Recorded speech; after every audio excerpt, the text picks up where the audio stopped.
Hey, this is Andre Gower from the Monster Squad and Wolfman's Got Nards, and you are listening to the Horror Squad podcast.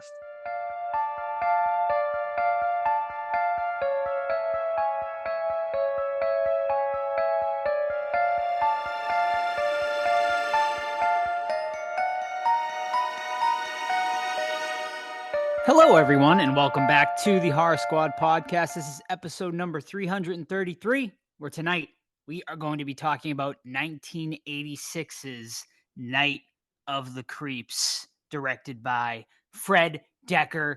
Of course, in preparation for, or not even at this point, because we are here. It is Living Dead weekend, ladies and gentlemen. Creep Year, of course, a celebration of Night of the Creeps, Creepshow 2, and of course, all home in George A. Romero's Dawn of the Dead Mall. I am here, of course, as always, with Todd and Steve. Steve just enjoyed Olive Garden last night, I'm sure, and we are all en route as we speak, Todd and I, to Living Dead weekend. So, gentlemen, how are you? Are you ready for this amazing weekend? Well, according to you, I'm currently driving. I'm in the car. Nah, it's gonna be fun. I am on the flight. Yes. Yeah, yeah. Yeah, Recording you from bought the the flight. Wi-Fi. You're annoying everybody by talking on the phone like an asshole. And Steve is eating cold in a food coma. breast sticks with Yeah. his fettuccine Alfredo. Just farting up everywhere the next day. It's gonna be good, man. I'm excited to see everybody hang out and looking for some tapes. You know what I've gotten into recently is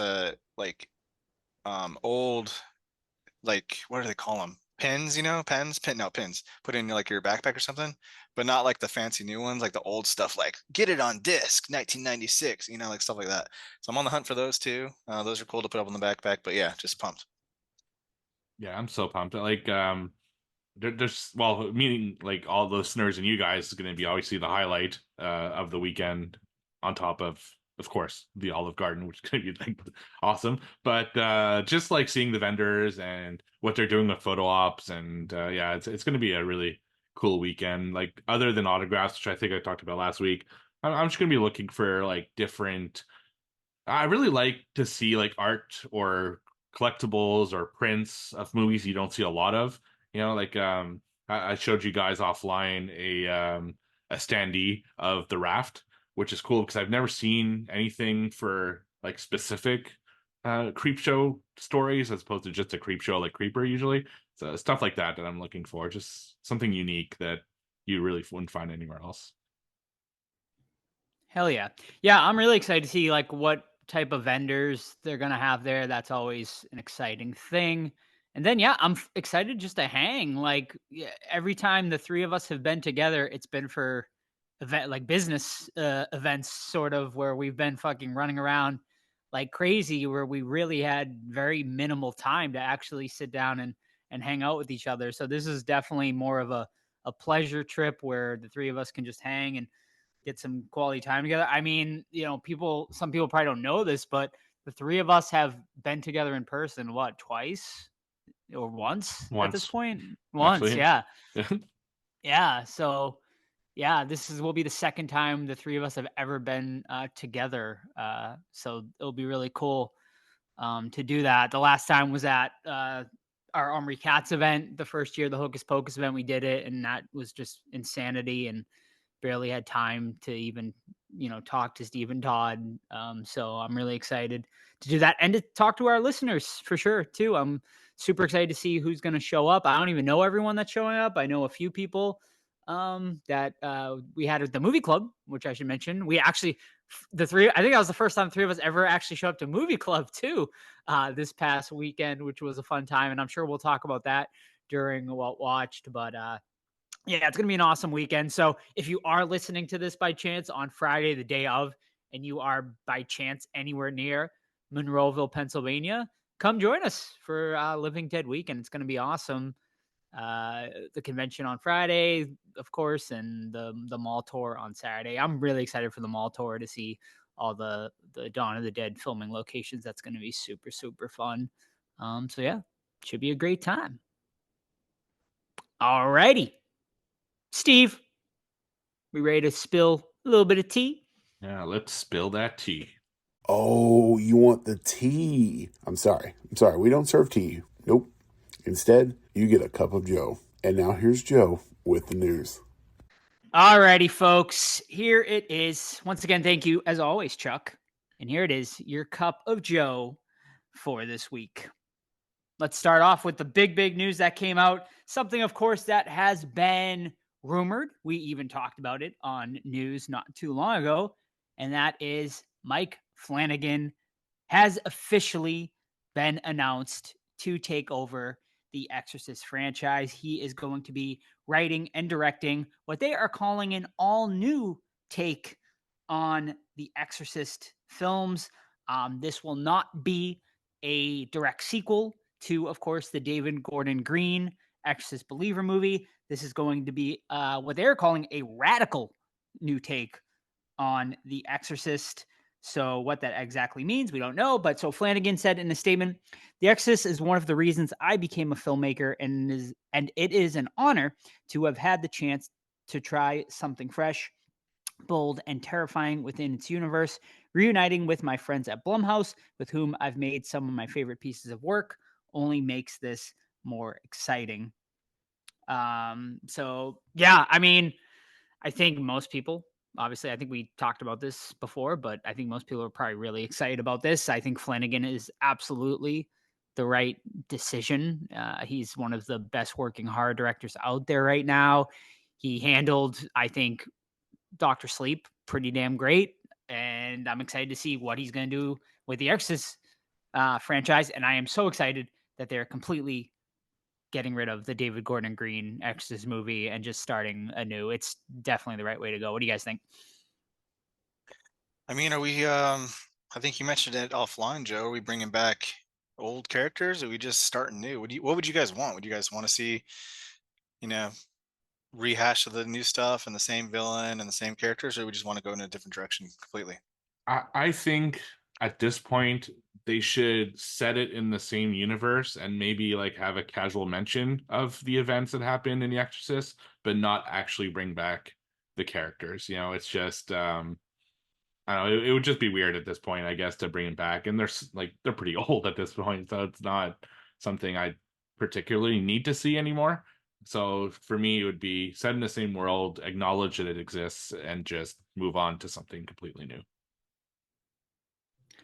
Yeah, I agree. I mean, we got the legacy characters in the last movie.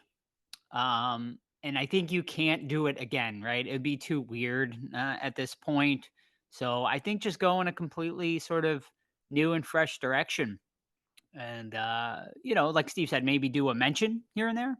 But yeah, I think just kind of leave them out of it at this point. It's fucking everyone's doing it. So do something different, right? Like they did it with Scream, they did it with Exorcist, they've done it with Halloween. So make it a little more original.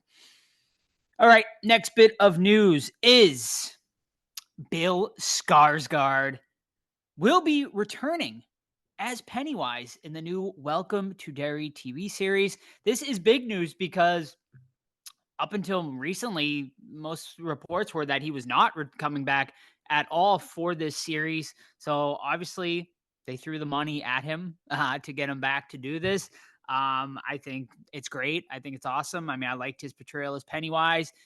It would have been, I guess, cool in some ways to see a new actor take on the role, but I think it would be great. Where this show is going to actually go, like how much screen time Pennywise is going to get in this series, we'll see. But of course, the Welcome to Derry series is going to be on HBO Max. It's slated to premiere sometime in 2025.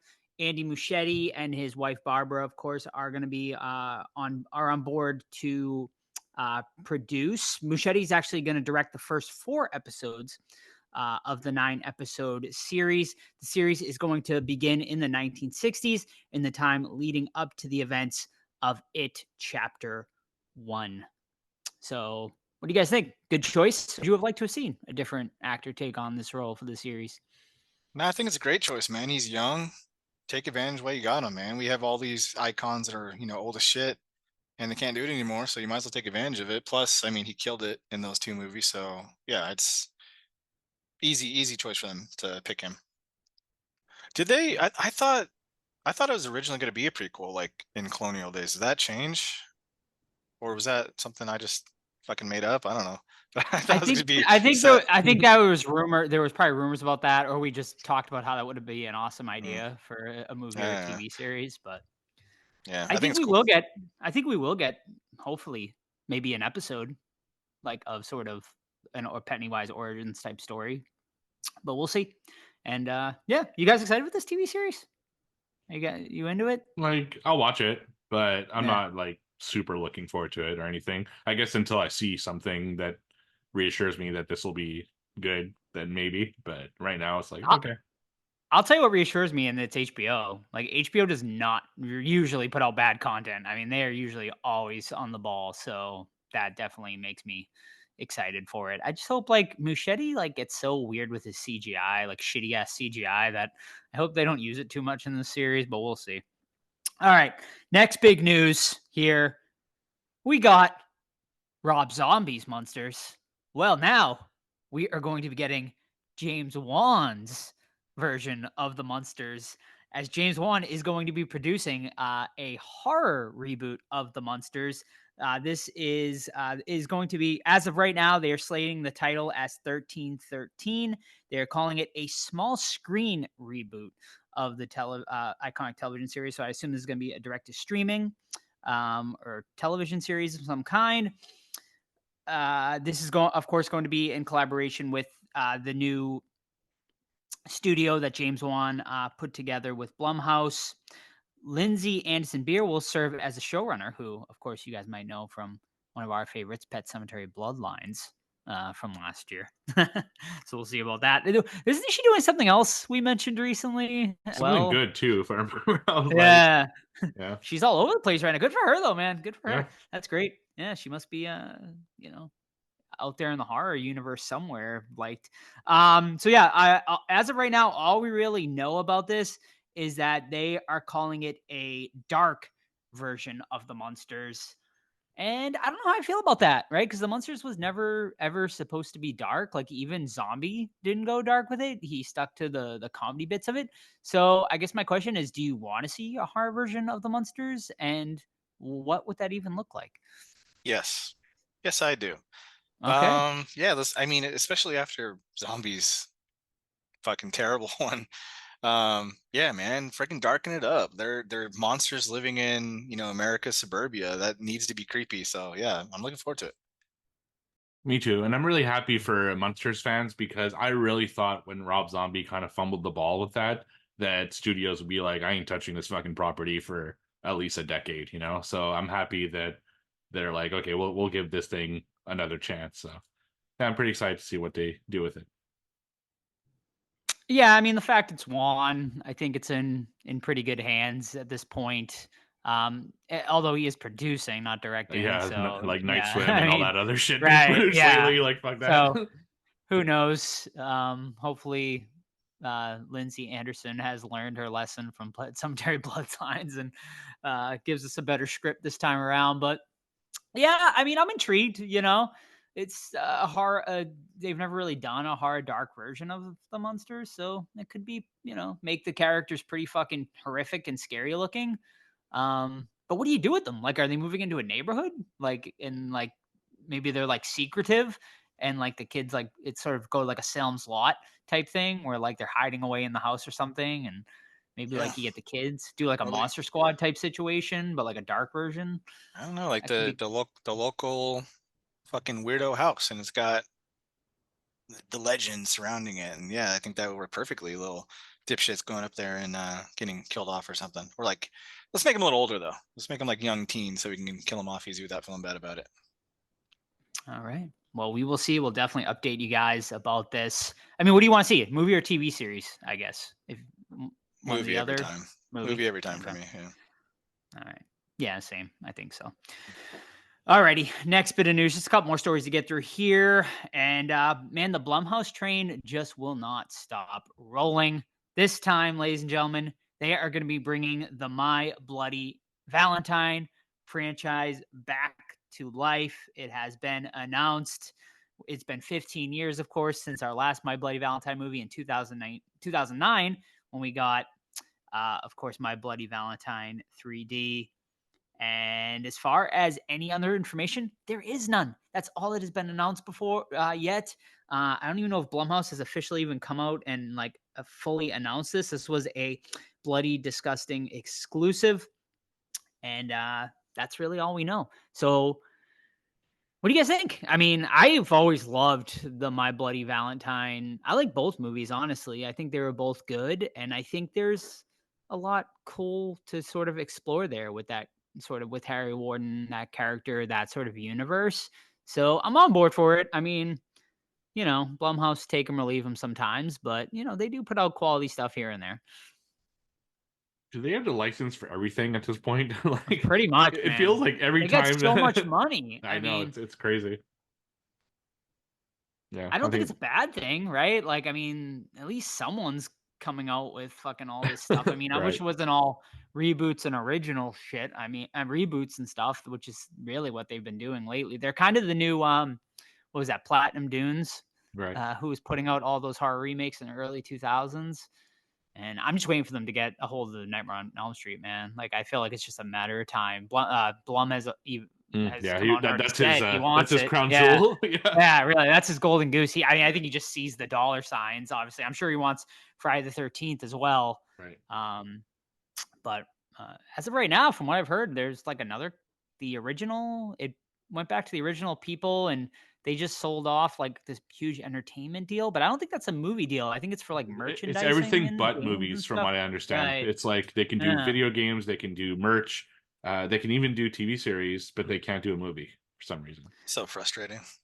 Yeah. So like I know A24 owns like the rights to this TV series, but do they own the rights to like make movies too? Or I don't really I don't know think how that's all anyone working has the right rights now. for the movies. That's the problem. It's like they're in Yeah. limbo between 2 or 3 people. So yeah. It's so interesting, like that two of the biggest horror franchises are just sitting in limbo right now. You know what I mean? Even like you know, Texas Chainsaw. I mean, I know they're gonna make a new one, supposedly, but even that I feel like has kind of been in limbo. I mean, is this like the death of slasher, like the death of those franchises? Do you think, or do you think they are gonna get some sort of revival at some point, They'll or be do you think back. people just like? No, I think so too. Nah, they'll be Right? back. They're too But big it's like, to how do you? go away. The question is like, how do you replace England though at this point, right? Like he ain't coming back, and Just he's pull the old as band-aid, shit. man. Pull the band-aid, put someone else in there. Well, the Yeah, fans, a new- I a don't new think the Dream fans will Team. ever. Fans. I don't think the Just- fans will. Well, that's the problem. Like, I don't think the fans are ever going to embrace. I know, but a new you Freddy. okay? You can't have both ways, people. We all like him too, but I mean, I he's agree. too old, Like, and I you mean, want a new movie. What do you want? Like, pick one. I think we all agreed. Like, the last Nightmare on Elm Street wasn't as bad as people made it out No, to it be. wasn't. Like, And he was a good yeah. Freddy too, but he's old too.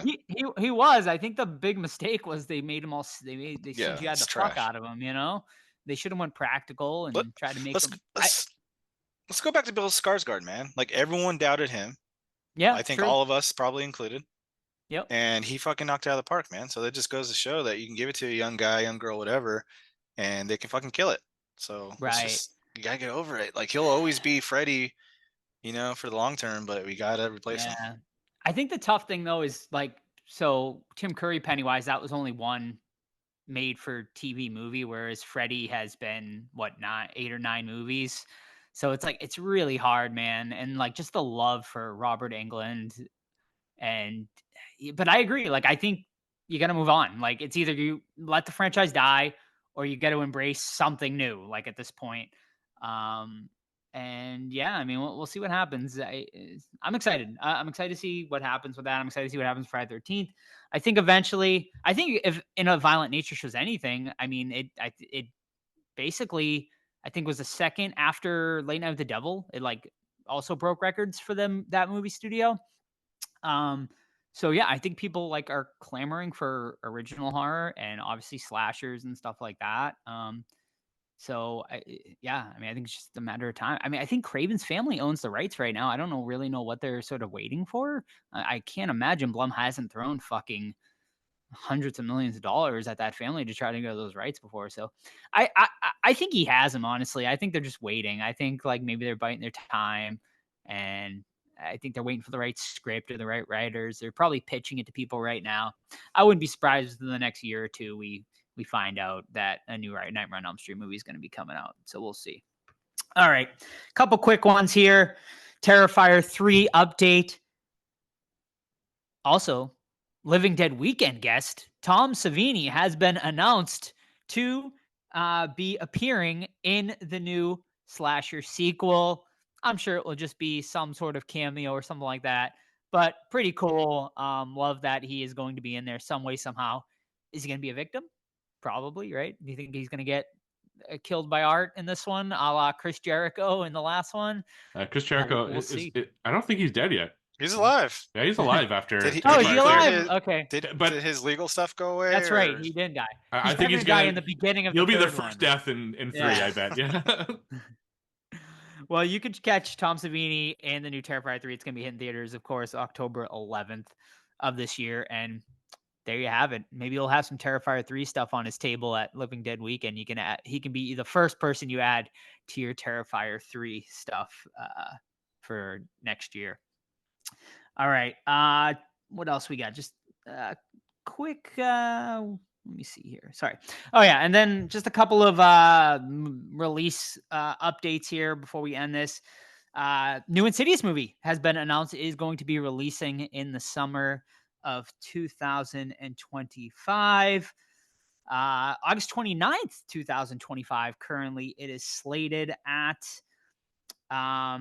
It is not going to be the movie Thread, which is, of course, we reported on the Insidious Tale, which is going to be like a spin-off movie. This is going to be an actual like new Insidious movie. Will Lin Shaye be in it?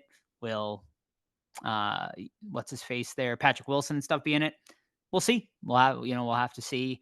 Will this be a continuation of The Red Door? Who knows? But I mean, are you guys excited for new Insidious movies? Or are you like done with this franchise at this point? A little bit winded with it. Yeah.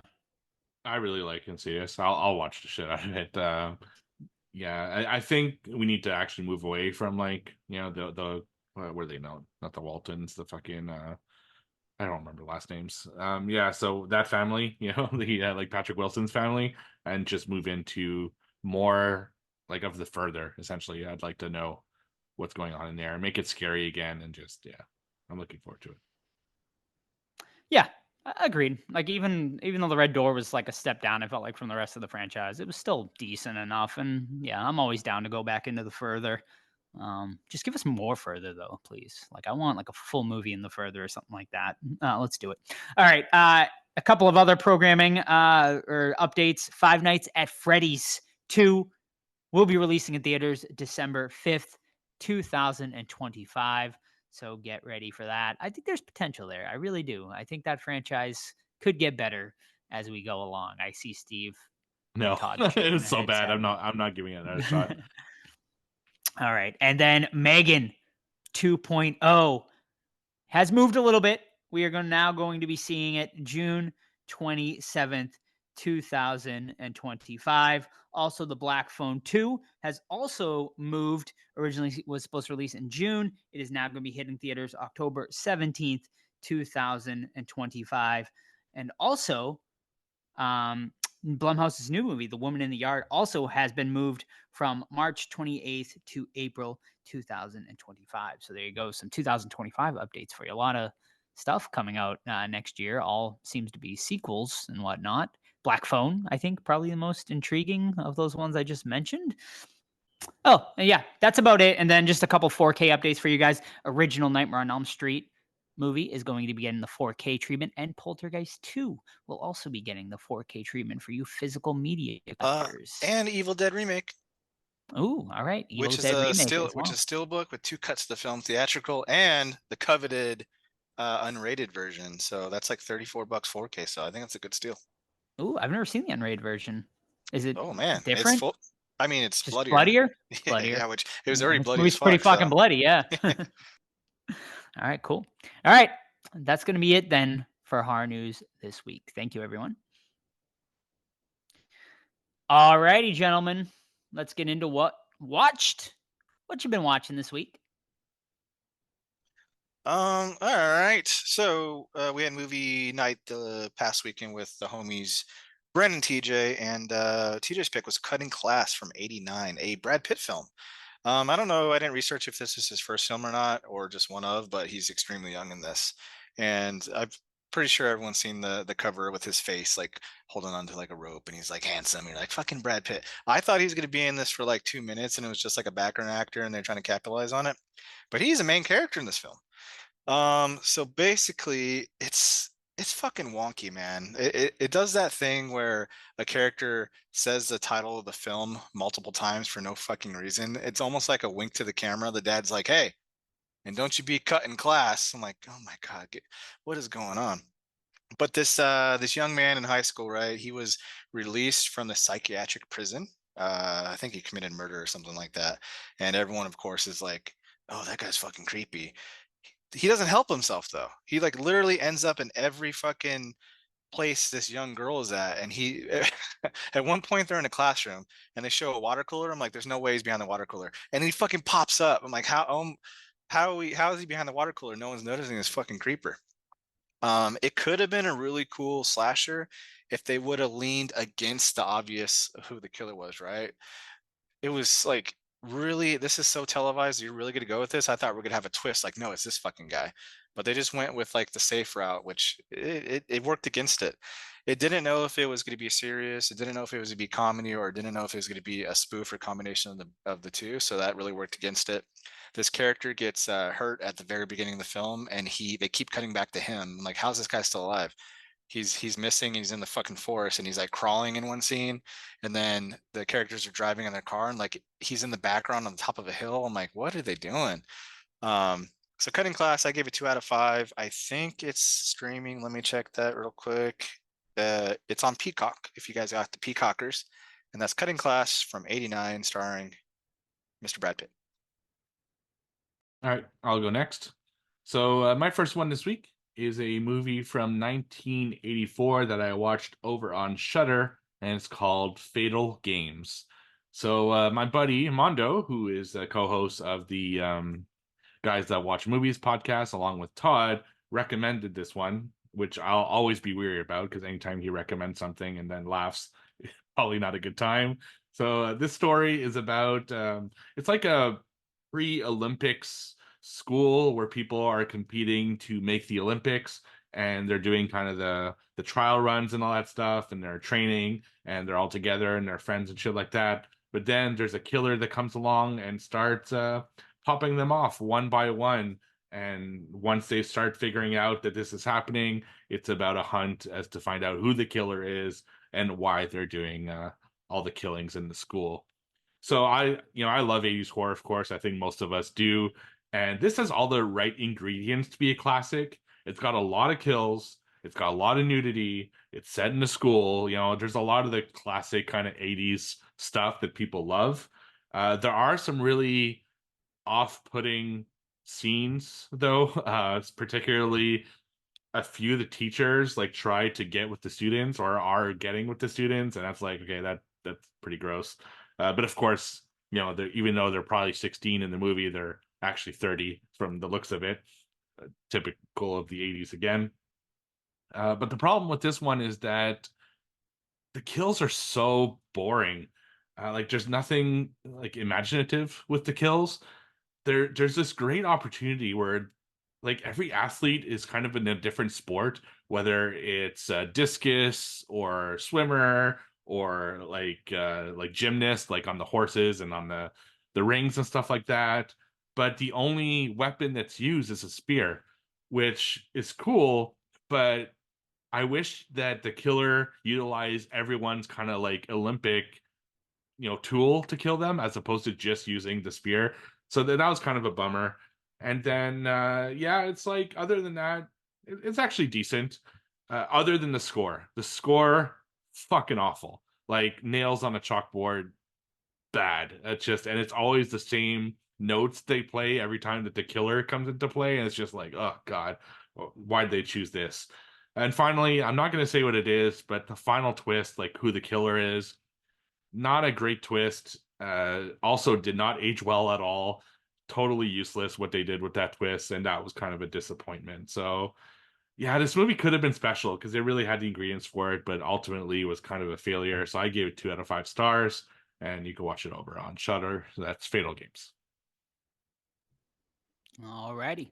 I don't believe I talked about this one yet. My first one tonight is Edge of the Axe, which is a 80s slasher. You can watch it over on Amazon Prime. I watched it on my flight down to Texas Frightmare a few weeks ago. Yeah, I mean, this one sounded interesting.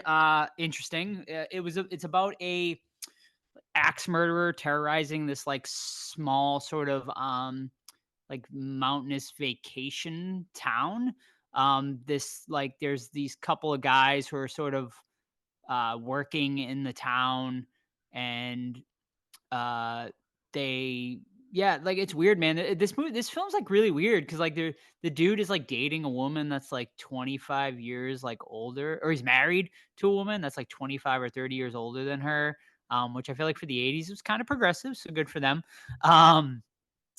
But yeah, man, like he starts like essentially like having fucking like he's like a complete piece of shit. Like he's like fucking around with her. He's trying to fuck around on her all the time and stuff like that and whatnot. You know, he goes out on a boat, they find like a body, and that's kind of how this all starts. There's also like this couple other characters that are talking through this super for the time advanced like tech like I'm sort of Computer thing. texting computer thing. But man, the funniest part is like every time they talk, like there's this fucking weird voiceover dialogue that's supposed to be the computer, and it sounds so bad. Doesn't she ask the computer if the guy she's dating is gay? And Yeah, it's I like a believe big joke, so. and you're like, Yeah. what the hell is this? What are they doing? It's really weird. Yeah. So yeah, it's kind of like this advanced AI like computer system too that she's trying to figure out, like help solve the murder and stuff like that. Um yeah, man, it's really bizarre. It's a really, really weird ass movie. Um the problem is, man, I just found it like massively dull at the end of the day. Like the killer, his mask isn't all that impressive.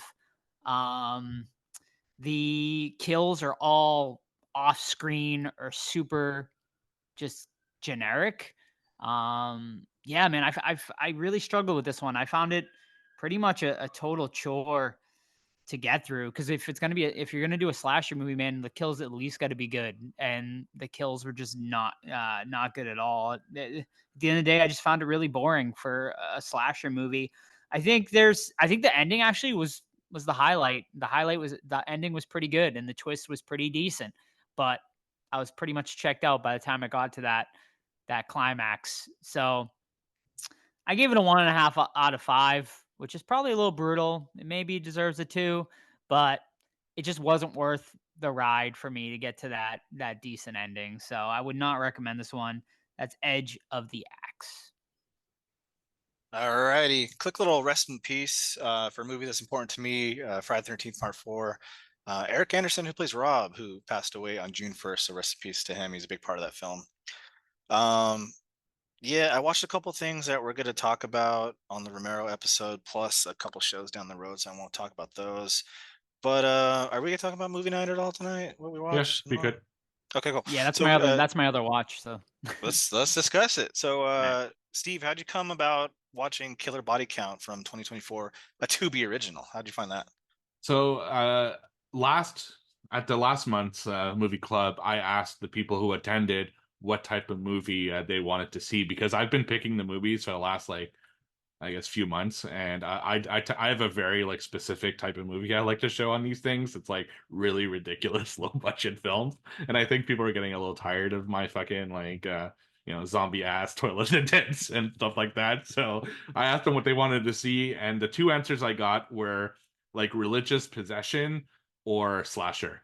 So I went on Tubi and I picked 6 films that were available for me to stream, and I picked this one kind of as it was a 2024 film, so I figured why not, if people want to see something completely new that I didn't think anyone would watch. So I added it to the 6 films, and this is the one that ended up being voted into the one to watch. So that's really why I picked it. So Killer Body Count is like I said, 2024 film, and it's a Tubi original actually, so that's why it's on Tubi.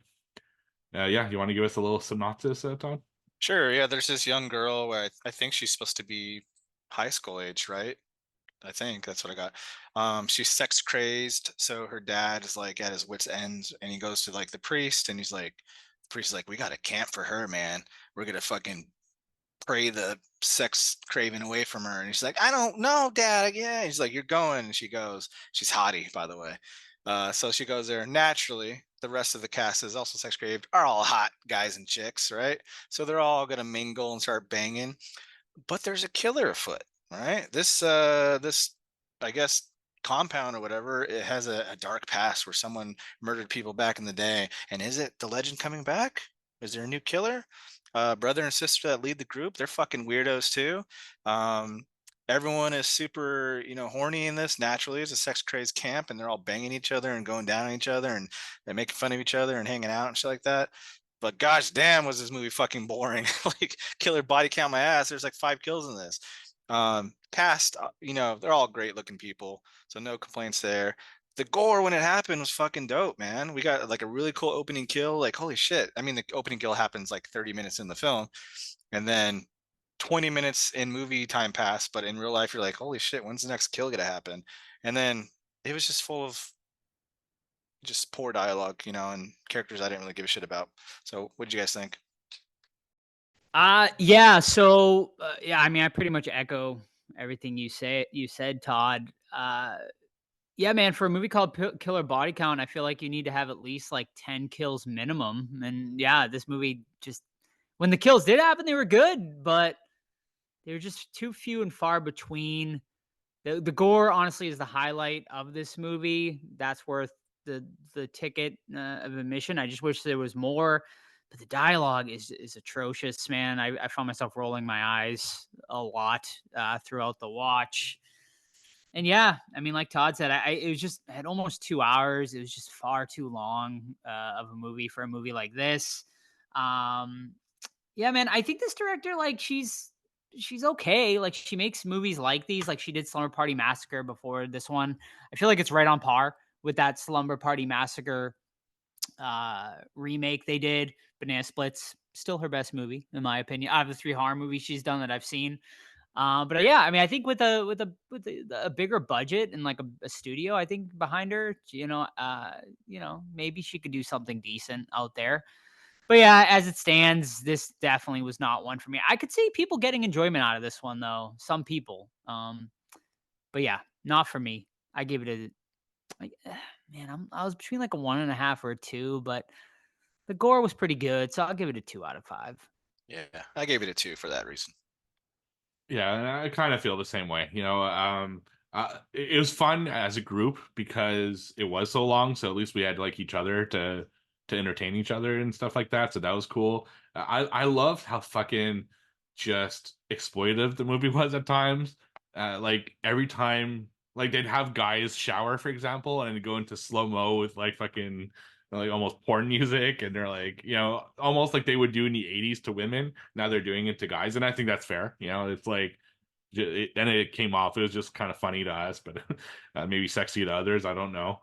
It's also like, yeah, whoever wrote this was super fucking horny when they wrote it, because there's a lot of sex talk, a lot of sexual situations, and some like, I'm not going to spoil who, but spoiler, incest in this movie too, which was super fucking weird and stuff like that. But yeah, but the kills were so good, man. There's one kill in particular that like might be my kill of the year so far, because there hasn't been really great kills. Now I assume Terrifier is gonna fucking blow it out of the water at some point, but for now, like I wrote, like someone gets killed from fucking balls to chin, like it's awesome. It's just a really cool kill. So I enjoyed it. I didn't love it. I wouldn't watch it again, that's for sure. But I enjoyed watching it as a first time experience with a bunch of great people. So I also gave it 2 out of 5 stars. Excellent. Is that it? That's all you had? I have one more. That's all I had. About. Yeah, That's all I have.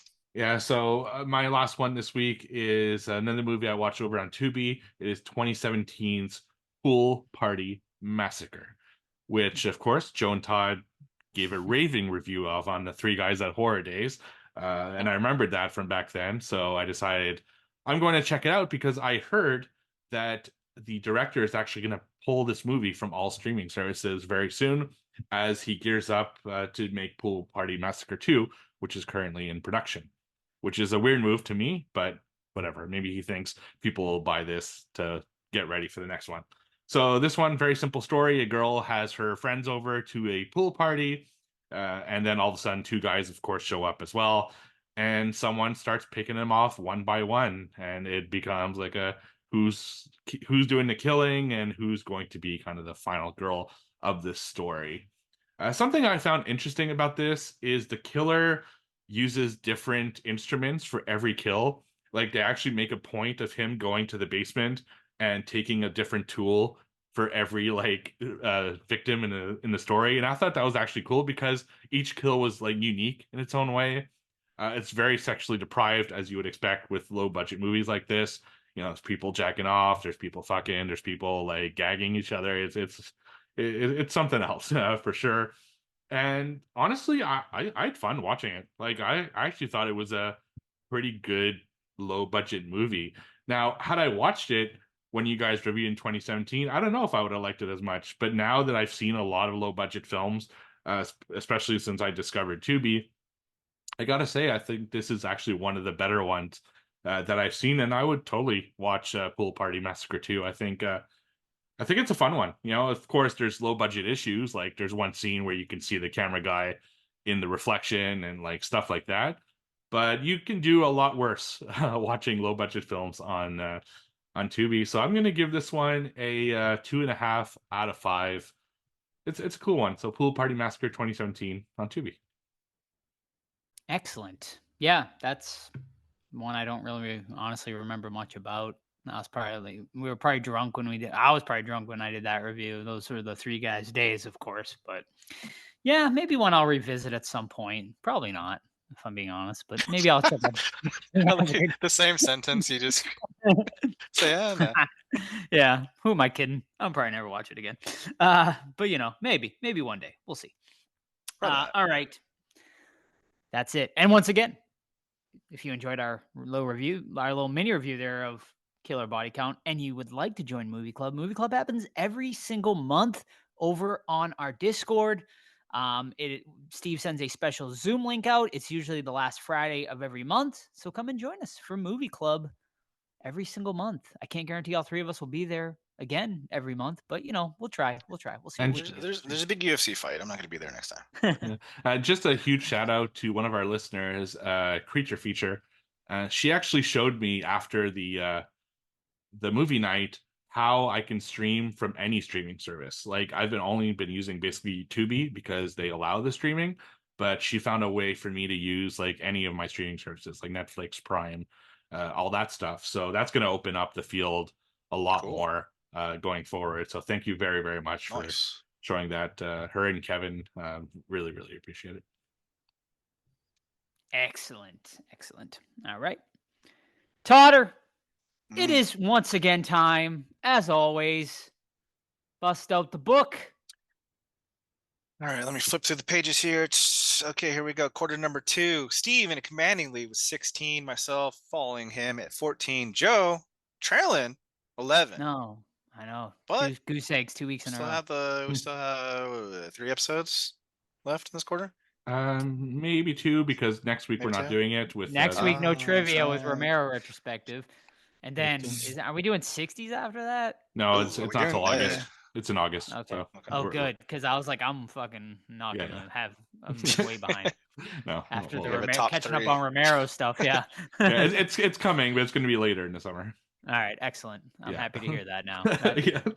You're stressing. Definitely takes my stress level down a little bit. He'd have like a top 2. Yeah. Right. I like the birds. I like Psycho. I would just make up the like baby. bottom 5. I'd be like, this is number 10. It was good. Yeah. All right. On to number 9. All right. I'll start us off tonight with a guess the movie based on the IMDb information. Okay. This movie was released in the year 1997 with an R rating categorized as body horror, supernatural horror, fantasy, and just straight horror. Currently sitting at a 5.8 out of 10 over on IMDb. Director, Robert Kurtzman. Writer, Peter Atkins. Tagline. Oh, this tagline is going to give it away. All right. No Reggie's tagline back. for you. Yeah, right. I'm going to skip the tagline tonight. So I'll give you the cast. Our cast is Tammy Lauren, Angus Scrim, Jake McKinnon, Robert England, Ted Raimi, Oh, I know. It's Dan Higgs, Joseph Pilato, and Vern Troyer. Oh my god. It's fucking called. Oh, you tell me. Mm. Drawing a blank here. Got Mini-Me running around.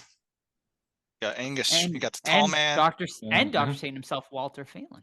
Oh, Oh. Jesus.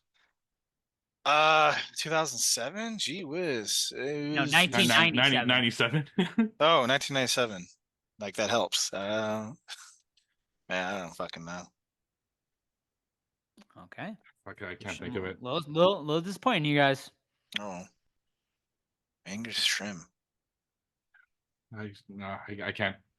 I don't remember. What if I were to say also another cast member, Tony Todd? Yeah, it's the movie. I know what movie it is. I just fucking can't think of the goddamn name. Is it Wishmaster? It is Wishmaster. Oh, nice. He pulled it out of his I ass. could picture that fucking scene in the museum and like the first kill when the fucking box falls on the guy. I could not think of the Yes. goddamn movie name. Of course, I left out Andrew Divoff, of course, who plays the Djinn himself. And Kane Hodder. Tagline. Yeah, Kane Hodder also in it. Yep. Yeah. And I left out the tagline. If 3 wishes are granted, hell will be unleashed on Earth. Yes. All right, All I'll right. go next. Go. I do have a theme, but it's up to you to figure it out. Guess the movie based off the IMDb parental guide. Oh, I forgot to. Sorry. Let Oh. me go back here. And I picked that movie because makeup done by Living Dead Weekend guests Hmm.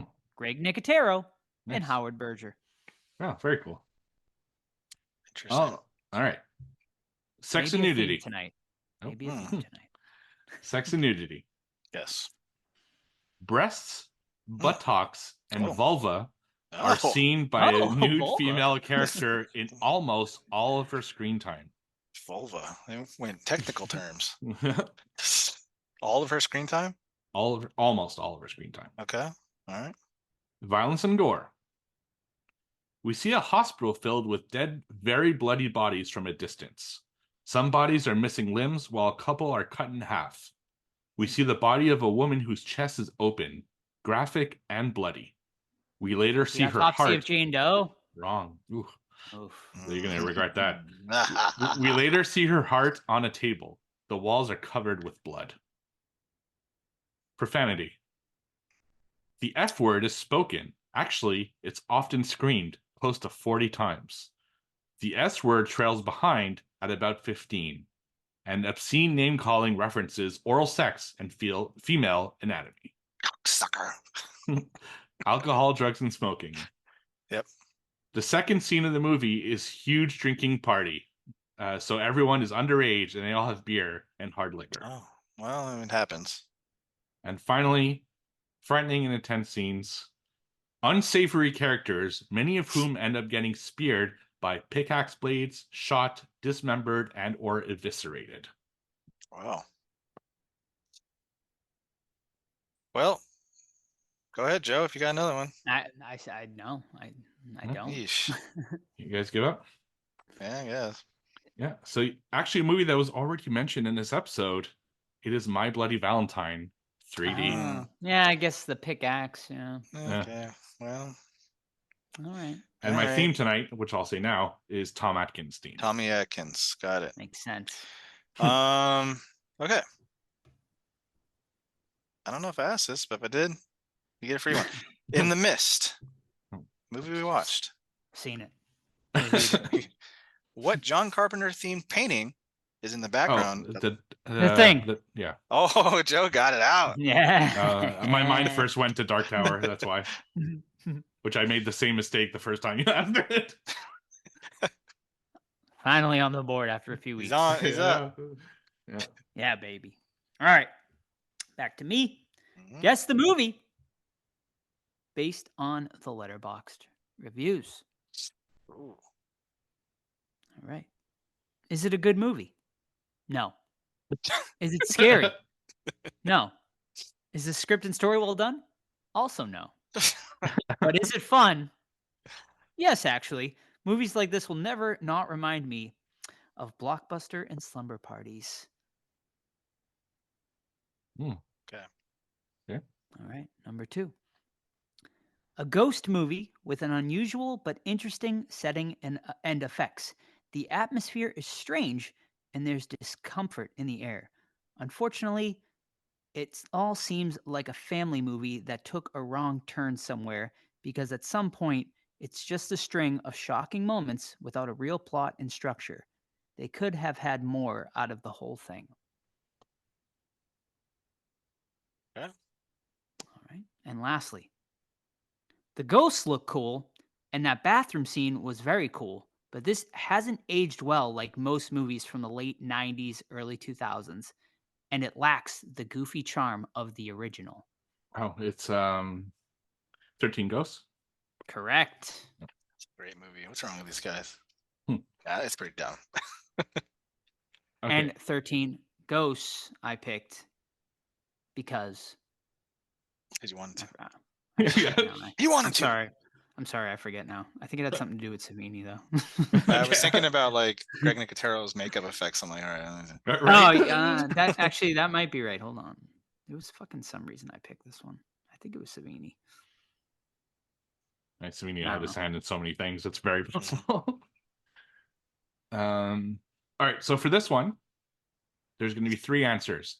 The first Okay. person to yell one of the 3 answers Mm-hmm. gets to continue for the other 2, but then the other person could steal it if they don't know the whole answer. Okay. Got it? So Yep. if you hear someone else say something, you got to stop. Okay. So we don't have just people talking. That never happens. No. Name the 3 George A. Romero movies featuring Tom Atkins. Ooh. Creep Show. Okay, so just Todd. Okay. Creep Show. George A. Romero movie featuring Tom Atkins. It's hard. Okay. I have all the time I need. Night, dawn, day. We got Bruiser. That's 2. That's 2. Yeah, it is 2. And then we got let's see, Bruiser.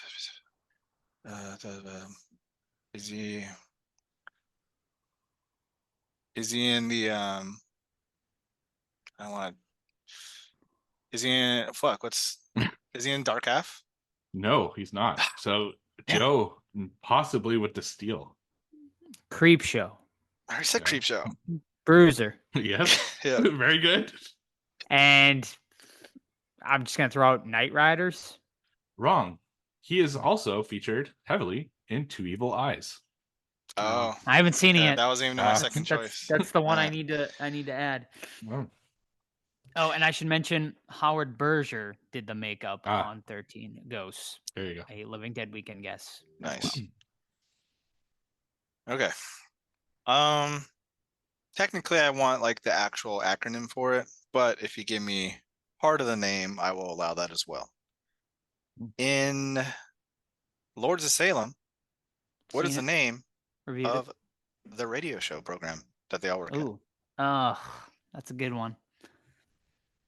That's a good one. Which city radio show or something? Incorrect. That would make sense though. Yeah. It would. I don't. Nothing? No, I got nothing. All right. The acronym is WIQZ, but I also would have accepted Salem Rocks. Okay. Okay. So whatever. Well, fuck you. Go fuck yourself. All right, last one. Match the villain to the movie. Oh. Okay. And tonight I have Conal Cochran. Maniac? Incorrect. What was the first name? Conal Cochran. I think it's Conal Cochran. Conal Cochran? Yes. He is the main antagonist of this movie. Trick or Treat. Incorrect. Okay. If you'd like one more guess each. I don't remember. It is Cochran. an 80s movie. Oh. And we've reviewed it on this podcast. Oh, Really? boy. 80s Yeah. movie. What was his name? Cochran? Cockburn? Conal. Yes. Conal. Conal Cochran. C-O-N-A-L. Cochran. Cochran. 80s Cochran. Hmm. Well, Steve can Think guess. of the theme tonight. Oh, Might help. No, well, they just that's like fucking every goddamn horror movie from 80 to like 20 to 20, you know? Conal Cochran. I You're not trying to say Colonel, are you? No. brain damage? Incorrect. Did he do the effects for brain damage? God, he probably did. Who the fuck did? Like one of those Who three probably knows? did, right? Like Yeah. This is the villain. He is the main antagonist of this okay. film. Uh-huh. A very popular film franchise. He's the bad guy He is the bad guy in this movie. The main And a- bad guy. and a popular franchise from the Very 80s. popular film Very franchise. popular. And his name's Cochran. Yes. Shoot, dude. I don't even have any hints around here. I don't I don't know. Pass. He is the owner and operator of Silver Shamrock Studios Damn it. from, Oh. of course, the movie Halloween 3, starring Tommy course. Tommy Atkins. Living Dead weekend guest Tom Atkins. Tommy Big Dong Atkins. I don't remember his name. All right, Cochran. my final question. Connell. In which movie does Tom Atkins play a character named Nick Castle? Oh, The Fog. Escape from It's the fuck. Steve. Yeah, I'm wrong. I'm wrong. I'm an idiot. Dummy. Stupid fuck. All right, ready? Yep. We're gonna do parental guide, Oh yeah. sex and nudity, Yeah. Moderate. Hey I'm gonna Todd, read Todd, this. What? That's thrill me. Oh gosh. Here we go. Ready? I'm gonna throw you with this one. Topless women dance in a bar. Joe's Friday and Saturday night usually. Right? A teen girl wears a miniskirt and a low-cut top that reveals cleavage. Here's a money shot. A teen boy and teen girl make out in a car. They get out and kiss on the front porch of a house, then go indoors and continue kissing. He lays her down, lifts her skirt, and then removes her shirt. He then gets on top of her, fondles her, and kisses his way Oh. up to her abdomen. We Still see her going. pleasured reaction as he sucks her breasts. But the scene cuts before they have intercourse. Darn it. Violence and gore. A beheaded body wrapped in plastic and hanging upside down is shown. Hmm. There are several shots of dead bodies. Blood is seen coming out of a dead man's body. A teen boy walks into a room loaded with bear traps. A layer of acid coats a floor, eating away at a man's shoes. At the same time, a cat lands on the acid and starts to dissolve. The man pulls the cat out of the acid, then throws it at the window frame. Okay. A man kills a dog by trapping its head in a garbage can that was set on fire. Then he throws a garbage can along with the dead dog's body at another man who fires a shotgun, causing the dog's body to explode. These are all like, if you haven't seen it, you probably not Yeah. gonna get it. I, My Okay. goodness. It's pretty violent. A woman is chained to a bathtub. Her hands are tied. She's covered in blood, and the water is in the bathtub is tinged with blood. No. it's not that familiar at all. Okay. Well, let me see if there's Return any of the Living that's Dead 2. Incorrect. Frightening intense scenes. The deaths may be intense for some viewers. That's it. The Toxic Avenger. Incorrect. I don't even have a guess. All right. Well, the movie is something we're going to cover in a couple months or something. Oh. The Collector, 2009. It's been very. Collector. I haven't seen that since theaters. I'm excited to revisit It's that. brutal, one. man. Yeah. Cool. All right. Well, shit the bed tonight was 0 for myself. Steve and Joe tied at 2 apiece with extend Steve's lead to 18, to myself 14, to Joe 13 for quarter number 2. Trivia. Excellent. Thank you so much, Todd. Oh yeah. As always, Okay. we love you. Well, let's not push it. All right. Let's get into it then, folks. Our main event of the evening, of course, in preparation for Living Dead weekend. creepier, massive Night of the Creeps reunion. We are doing Night of the Creeps, of course, starring Jason Lively, Tom Atkins, Steve Marshall, Jill Whitlow, who will all be there this weekend. And directed by Fred Decker, who will also be there this weekend. Plot: alien brain parasites entering humans through the mouth turn their host into a killing zombie. Some teenagers start to fight against them. That's it. That's not a great IMDb synopsis right there. But you know who gives great synopsises? Our friend Todd. Oh, Let's I'm hear in. it, buddy. All right, we start very creepily with these little people, aliens that are nude, all right, but they don't have sexual organs, and they're running around a dark and smoky spaceship shooting fucking laser rifles off, dude. Pretty cool. Their He wants- sexual organs. Organs. I love it. Thank you, Captain Spaulding, for that.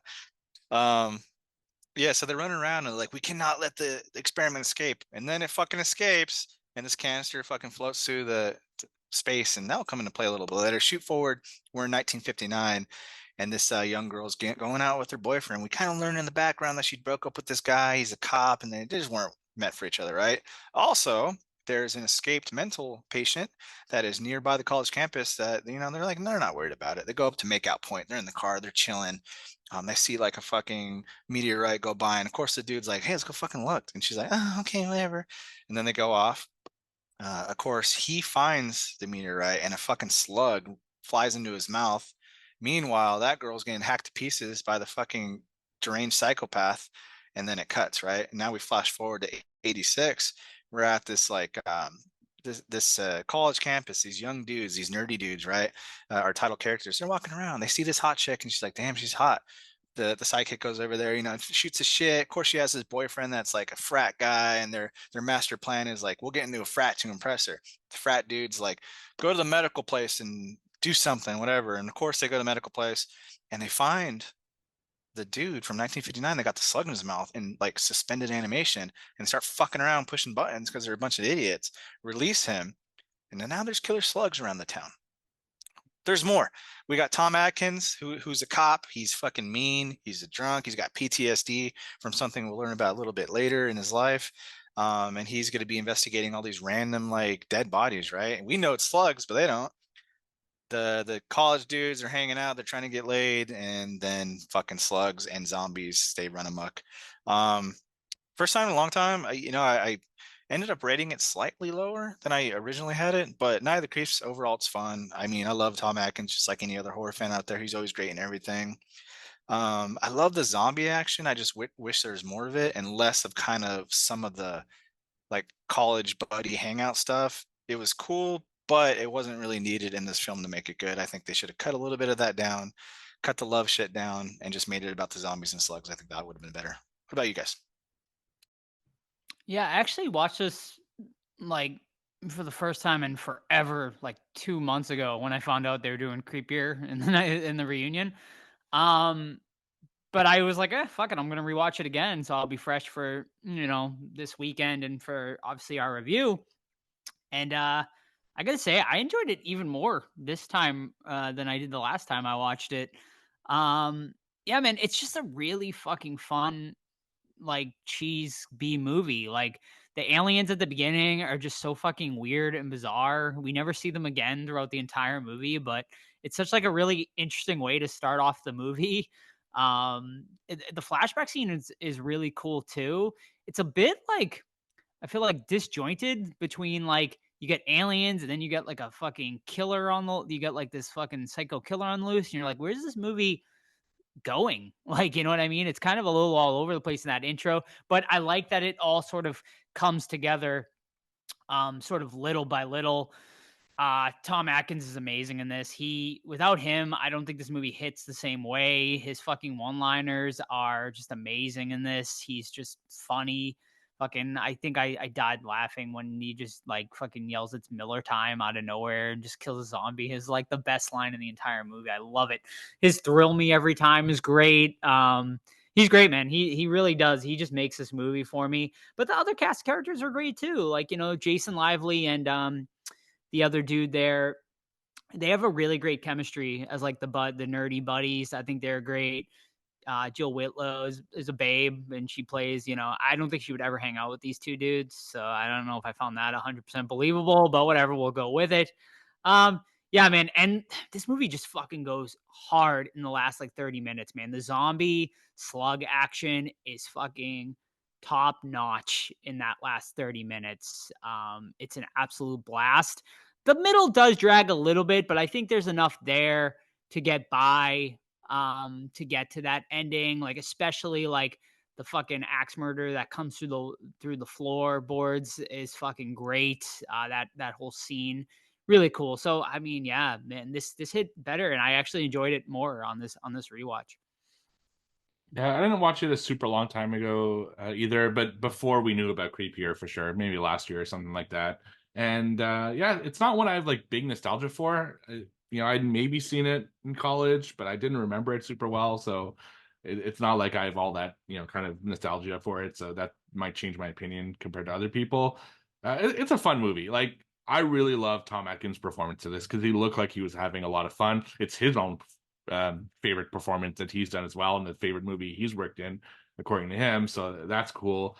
Yeah, it's you just have to really shut off your brain and enjoy it in the moment and not think too much of the details, because there's a lot of stuff that's like really kind of weird.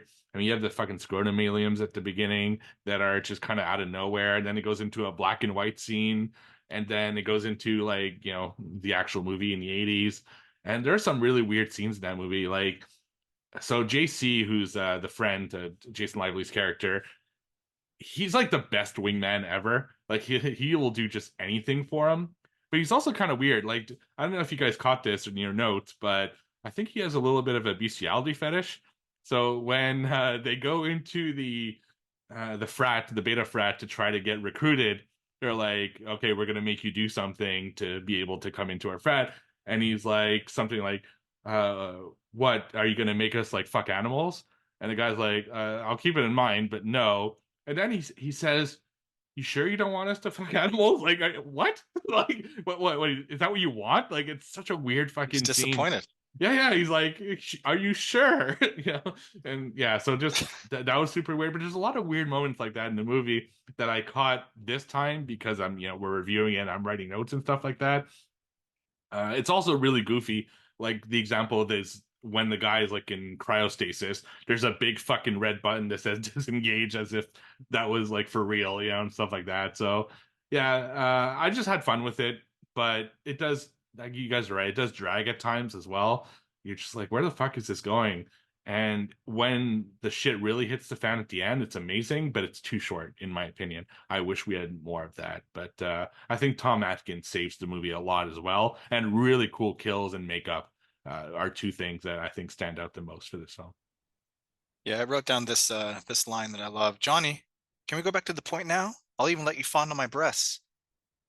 Loved it. I wrote that down immediately. I'm like, this is going in my best line of the yearbook. So let's talk about the aliens again, because like that's a huge disappointment. I thought they're gonna come in at the end and like shoot fucking slugs or something. So we don't probably have enough information to answer this question, but they're like, we can't let the experiment escape, but they put the experiment in a fucking tube and then launch into space. How does that make sense? Like, they just failed their mission. They did it themselves. Right. Well, like they were chasing one of the aliens, right? With like that had it. Like I can't remember. Like they're shooting at one of the aliens, right? There's two of them with the guns, and then the other one's I running don't from know. them, from what I remember. Was it like a terrorist thing? Like they So like stole it? yeah, I don't know if like one of them like lost their like he wanted to fucking like unleash this thing, but yeah, yeah, I feel like we needed more with those aliens. I mean, obviously, like it was just a way to get the slugs to Earth. But yeah, man, I wish they came back at some point because like it's just a really fucking random ass scene in that movie. Like considering there's really not a callback to him until the very end where we see the spaceship. But yeah, Yeah, I kind of want a movie with just them hanging out. yeah, That'd be they were cool. great. Characters' names were other horror directors. We got Romero and Yeah, Carpenter which was Hooper. cool. That was fun. And Raimi. Yeah. Oh, and Landis, and there's a bunch, yeah. Landis, yeah. We don't say that name. Say John Landis' name. No, I thought like for a goofy fucking movie, there's some deep shit in here. Like Tom Atkins is literally like suffering through PTSD, right? We learn through serious flashbacks and stories, which I love his monologue that he gives about um, killing somebody. So yeah, basically, in 59, the girl gets killed, and it turns out he was the responding officer, and we're led to believe that the killer just like escaped and they couldn't find him and he fucked up or whatever. But he ends up in kind of like, I don't know if he's drinking at the time, I forget, but he's telling the lead character like his story. That was my ex-girlfriend. I came upon the scene, rookie cop, and let him go, but then he hunted him down later, right?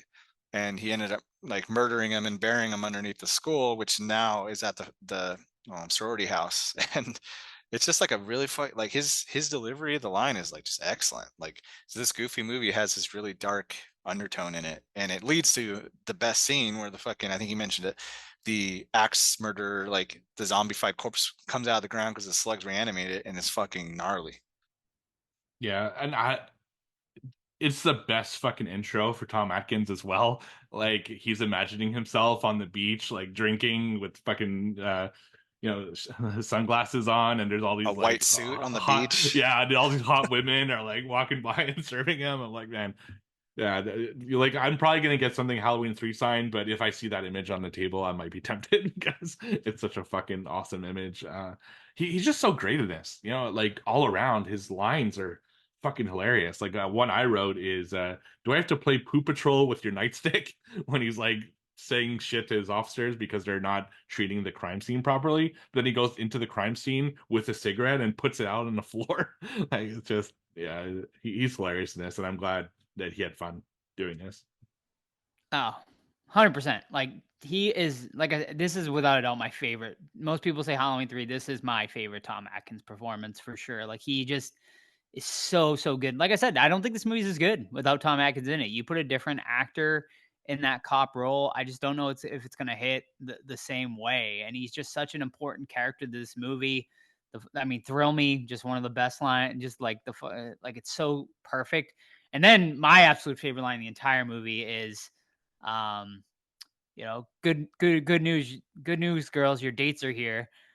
Good news and bad news, girls, your dates are here. And they're like, what's the bad news? They're dead. It's fucking perfect. It's such a great line. And I mean, it starts the fucking pandemonium of that whole thing. I also love the scene with him and Dick Miller where he's trying to he gets the fucking flamethrower. I'm sorry, Yep. the flamethrower from Dick Miller, and that's just a great scene. And yeah, man, he's so good in this. Perfect. If We Dick got the Miller Dick Miller shows up, trilogy. yeah, if he fucking shows up in your movie, it's gonna be awesome. Like, Right. I love Dick Miller, man. He's so good.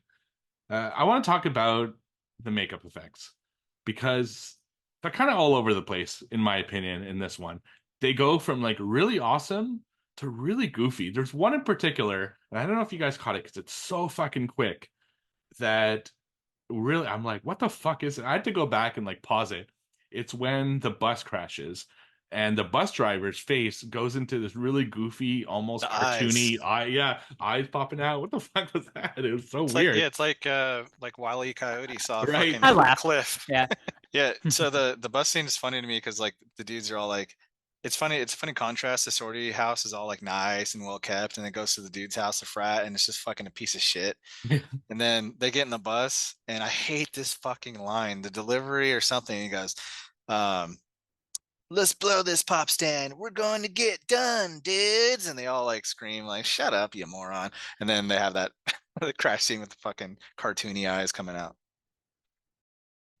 Yeah. What do you guys think of the rest of the makeup? Like specifically, like I guess the zombies or what the creeps, I guess they call them. That was cool, man. I liked it all. Yeah. Mhm. I dug him. Yeah, for sure. I dug it. And did Peter Jackson get inspiration for his lawnmower killing scene from this movie? Because this is the first time I've noticed a lawnmower kill in a movie kind of similar in a way. Not as nearly good. as grand, Not yeah. nearly as good or grand as, of course, Dead Alive, but that popped in my head. I was like, I wonder if Peter Jackson saw this one and kind of got inspiration. I think so. When was Dead Alive? Mid-90s? 90s, yeah. Yeah. Mhm. Okay. Yeah, I like when the boyfriend character is fucking hilarious. Like he's a typical blonde No, frat guy. Bradster. The Bradster. And like he holds his hand out and his friend has his sunglasses for some reason and like gives them to him. I thought that was just fucking funny. Were you Yeah. guys surprised that he kind of dies rather quickly and without much fanfare? Like I thought he should get kind of one of the worst deaths, you know? I was honestly more shocked about the friend character getting Yeah, killed off off pretty screen. like Like yeah, off screen and like midway through the movie, and we never see him again, right? his body. We see his like Yeah. body on the floor, but That's it's right, at the end, yeah, towards the ending there. Yeah, man, I was a little disappointed in that because I thought he was such like a great character. And he was just like so nice and stuff like that. He deserved a better ending, I think. Yeah, he kills himself, right? With salt. yes. Yeah. So like a terrible way to go, I'd imagine. Mhm. Salting Yeah. yourself when Did you guys like the slugs? What'd you think of the slugs? I mean, okay. Obviously, Yeah. Slither did it better 20 way years later, better. but yeah. Right. Yeah.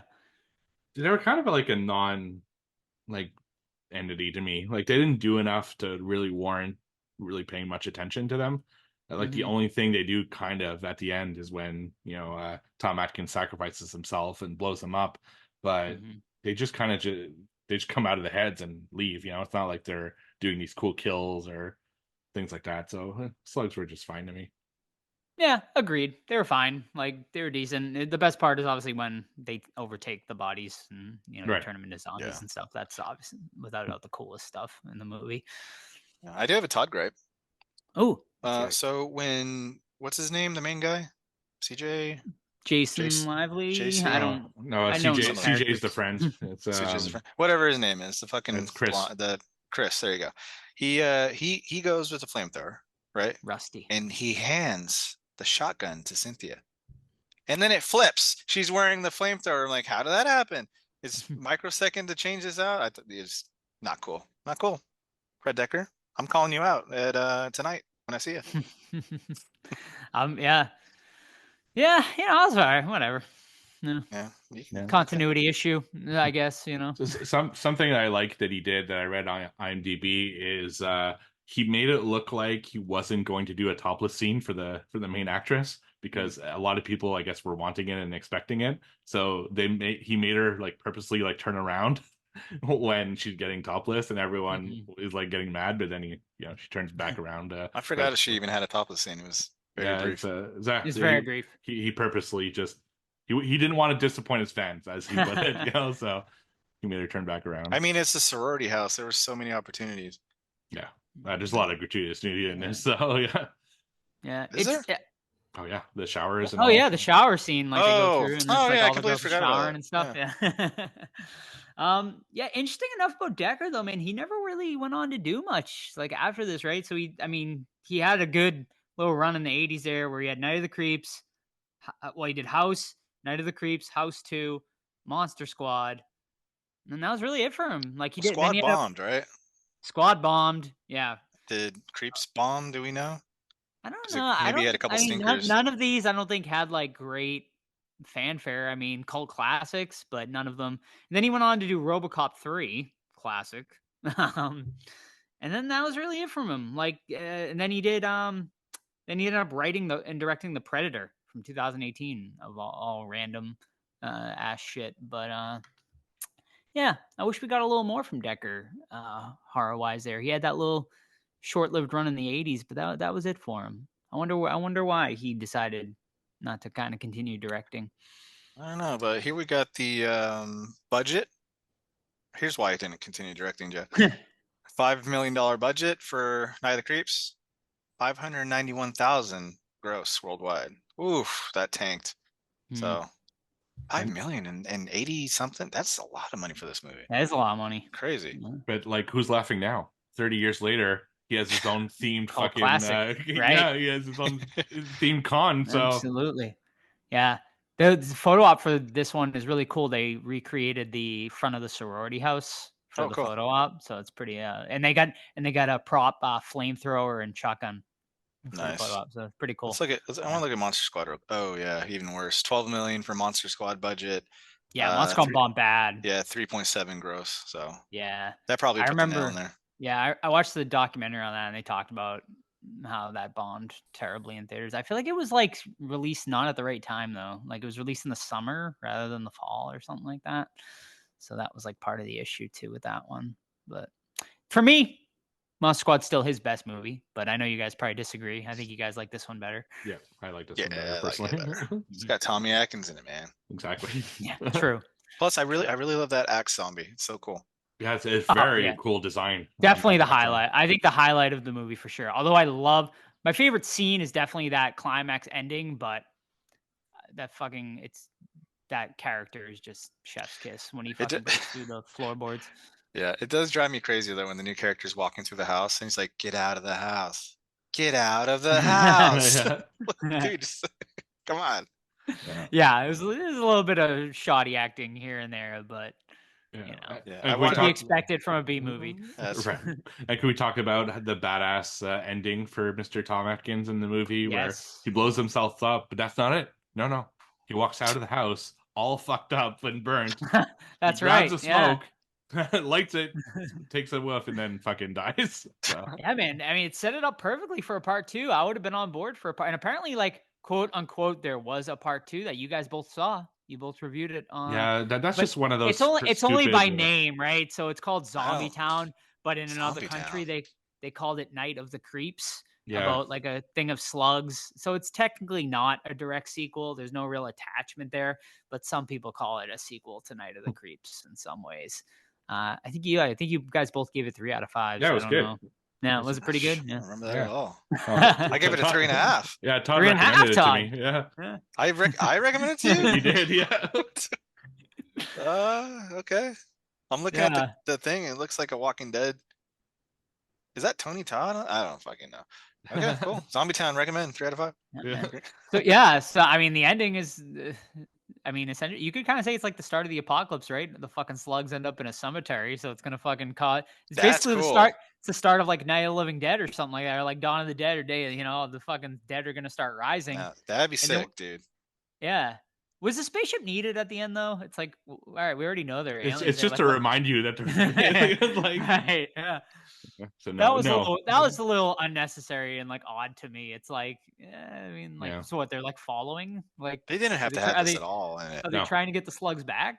No, you could have found another way to employ. Just the have a slugs. meteorite Yeah. crash. That's it. Yeah. I think it could have been budgetary reasons though, man. Like, I feel like maybe he wanted to do more with those. We'll have to ask him maybe at Living Dead Weekend, like if he wanted to do more with those alien What if he cries? He characters just or starts not. crying. And we're just standing there like, anyway, can you sign this fucking Monster Squad? Right. I'm excited though, man. I've never had the chance to meet Decker. He doesn't do a lot of appearances. This is definitely a rare one for him, so that'll be cool. Rated. Absolutely. All right, I'll rate it. Yeah, man. I don't know, man. Like, I watched it a couple months ago, and I was at a 3.5 out of 5 on it. I thought it was a really fun solid B movie. But I don't know, man. It hit differently for me on this watch. Like, I just had way more of a fun time watching it. So I'm gonna up it to a 4 out of 5. I think it's like a really, really fun time, and I would definitely watch it again. I think it's a great group watch movie. Okay. Yeah, I originally had it at a 4. I'm thinking I'm at a 3.5, but I can easily also that to a 4. So I'm like right in between that. I think it's really fun. I think it gets a little bit slow, and the second lead character dying off screen is just like a wonky decision. So we do learn about him in like a cassette tape because he records this like a suicide note, Mhm. but it's like whatever. So I'm gonna stick with 3.5 out of 5 right now. And I'm at a 4. I just have so much fun watching this. Like, I'd watch this again, in a month. It's just one, turn off your brain, enjoy for what it is. Tom Atkins, so fucking fun in this movie, and yeah, absolutely, yeah, this is a good one. So I'm happy that we're gonna see all these characters too. It's gonna be cool to see Mhm. because they really have like the majority of the cast on this one going Yeah. to Living Dead Weekend. This is really seems to be kind of their focus. So yeah, it's gonna be cool to see everyone together. We should all buy blonde wigs and get a picture with the Bradster. Yeah, With the blonde wigs. Are you gonna meet it besides Atkins? You're gonna meet any of the other cast of this movie, or? well, I'm gonna get Fred Decker's autograph, but on Monster Squad. Cool. Oh yeah, I hope we are able to see the panel because I'm assuming they're going to do a Night of the Creeps sort of panel. They haven't released the panel schedule yet. I'm still waiting for that to come out. So I'm hoping they're going to do that maybe Friday or Saturday after the mall tour. So maybe we can kind of squeeze that in, but we'll see. What's Letterboxd think about this movie? Ooh, Todd, you're Got always him. reminding me Got him. because I always forget. He's such a great guy, folks, isn't he? I'm just killing time while I pull it up on Letterboxd. If you can't tell, currently over on Letterboxd, Night of the Creeps is sitting at a 3.5 out of 5. Ooh, That's pretty high, man. That's very good. high for a movie like this. So that's very Yeah. impressive. All right, Yeah. Night of the Creeps fans coming through big time. So you're Very cool. getting. So we know what Steve's getting, plus Yes. Day of the Dead guy. I think I'm only getting Day of the Dead. John Amplis on the Day of the Dead poster, and that's it. But Joe, what do you get? You're getting the whole freaking Creeps cast. No. I'm just getting Atkins on. I think I'm gonna get Atkins on my Creep Show. I have a Creep Show poster signed by Joe Hill when I met Joe Hill like 7 or 8 years ago. So I feel like he's kind of a rarer one on a Creep Show poster. So yeah, I'm gonna add Atkins to that.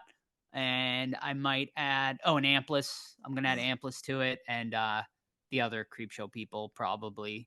I'm kind of on the fence about the other ones, but I probably will end up adding them.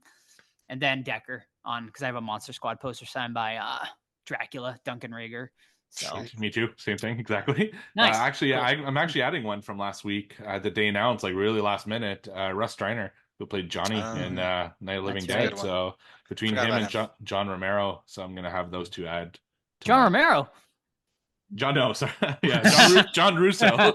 Yes, they merged into one. John Russo to add to my Romero autograph on that poster. See, I only have the Nice. Judith O'Day 8x10, so I might do just 8x10 with Russ Streiner and have them together. I Mhm. don't think I want to start a poster with just him because I actually have an autograph of Judith O'Day and him on nice. 11x14. So hopefully I can meet her. I mean, she's getting pretty up there too. But Yeah. then Yeah. I can kind of sell the other one and just keep on my Night of the Living Dead Cool. poster. Sweet. All right. I'm excited to see the Romero bust too. They get the Romero bust that they after he passed away in the mall now and stuff. I think Todd, you've seen some of this Yeah. stuff, but And you haven't done the mall tour right? though. So I haven't done the mall tour, no. Nice. I was Yeah, so the mad museum last time I too. went, I just left. I was like, I'm done. Well, hopefully the con has gotten better. We'll No fun. see. Well, I you know. mean, we now have that a lot we're of all stuff we're all do. going to be Yeah. together, so yeah. And we're only doing the con really for like 4 or 5 hours, so like, and then it's going to be mainly Eating. mall tour. We could do a lot of eating. Scoping out some filming location stuff like that. So it's gonna be a great Holding time. Joe's beard back from getting vomit in it when he's yep. in the toilet. Maybe we'll see. I don't know. If anything, that would be Friday night because I Early flight. I gotta leave for the airport at 3:30 in the morning on Sunday, so that'll be Who the fun. fuck is taking you there? Uber. I already scheduled my Uber actually. Oh, you so- did? Okay. Yeah, I was yeah, like, yeah. fuck, he's gonna ask me to do that. I'm gonna have to. No. I wouldn't subject you to that torture. So yeah. All right, folks. Well, that's gonna be it then for this week's episode. We hope you enjoyed our review of Night of the Creeps. And we hope we see a lot of you at Living Dead Weekend this weekend. It's going to be just an amazing time. And we will break down the full thing on next week's episode where, Steve, what are we reviewing next week? Nothing. We are going to honor the life of George A. Romero and do his retrospective, which is our third director retrospective. And looking forward to it. We're going to kind of briefly talk about all of his horror movies, his career, what he means to us, all that stuff. So should be a fun time. I'm really looking forward to talking about his work and having revisited his movies. I've changed my opinion on some of them. So it'll be an interesting conversation. Excellent. Yeah, this has been a fun one. I'll definitely I was definitely the least first, I would say, in Romero, other than the zombie movies. So this was a fun one. I can't wait to break all of his movies down next week. And perhaps when we're at Living Dead Weekend, we can discuss and maybe tell you what our next director retrospective will be at the end of next episode. So stay tuned for that as well. All right, folks. Once again, thank you so much for joining us every week. We really appreciate it. You can keep up with the podcast, of course, Facebook, Twitter, Instagram, Threads. Just search the Horror Squad Podcast. You can email us anytime, thehorrorsquadpodcast@gmail.com. But of course, the absolute best way to keep up with the podcast and get information we don't release on other social media stuff is through our Discord. Completely free to join. Amazing community over there. We drop a lot of stuff over there. Movie club every month. Everything over there. So just join our Discord. It's linked over on our Instagram, or you can send us an email or DM and we will send you a link to join that Discord. Don't forget, important dates. I guess I'll say for the very last time, Living Dead Weekend this weekend coming up. Hope to see you there. And of course, don't forget our Hocus Pocus event coming up October 11th through the 13th in Salem, Massachusetts. A whole weekend of events. You can go to itsjustabunchofhalloween.com for all details. Tickets are currently on sale through pre-sale. Use the code BunchaFans24 in all caps, and that will unlock all of the ticket options. The trolley tour currently sold out, but I just got confirmation a very limited batch. I'm talking like probably under like 10, 15 tickets are going to get released for that trolley tour. Make sure you sign up for the email list over on that website, and you'll be the first to know about that. But still, we get the party. We got a whole bunch, just go on the website. You'll know all the events. We'll be there for everything. It's going to be a hell of a time. Also, don't forget, leave us a 5-star review on your favorite podcast app if you would like, or you can support the podcast by buying some merch. tpublic.com. Just search the Horror Squad podcast. That's also linked on our Instagram as well. And that's about it, folks. So we'll see you next week for our very special episode, the George A. Romero director retrospective. See you then. Bye. Bye. Like